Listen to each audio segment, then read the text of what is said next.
খুব বেশি মেঘ দিয়ে জিলকি দিয়ে তার মাঝে আইছি রাস্তার মাঝে সাপে দৌড়া পাওয়ার খান্দা মুখা সাপ যার বিষাক্ত সাপ এটা বিষও দৌড় সাপ এটা খামা মারলে বাঁচার মতো অবস্থা নেই। আমরা গরুর মাঝে বড় বড় বেঙ্গা মাই গেছে, মাছও জামাই গেছে ভাই গরুর ভিতরে, ভয়ঙ্কর একটা অবস্থা।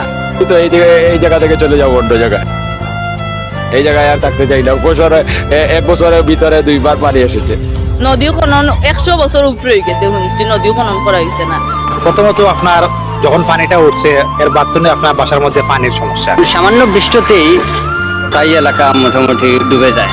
একদিকে ভারত থেকে নেমে আসা উজানের পানি, অন্যদিকে গতকাল রাত 11টা থেকে শুরু হওয়া বৃষ্টির কারণে ইতিমধ্যে সিলেট শহরের বিভিন্ন এলাকা প্লাবিত হয়েছে। আমরা যেসব এলাকায় গিয়েছি বন্যা কবলিত, সেই সকল এলাকায় জনসাধারণের বেহাল অবস্থা। খুব খারাপ অবস্থা ভাই। আমরা রিজার্ভ ট্যাঙ্কি ভেঙে চুরমার বাঁধ, স্রোতের তোরে রেহাই পায়নি বসত ঘরও। প্লাবিত হচ্ছে একের পর এক গ্রাম। ভারতের মেঘালয় থেকে নেমে আসা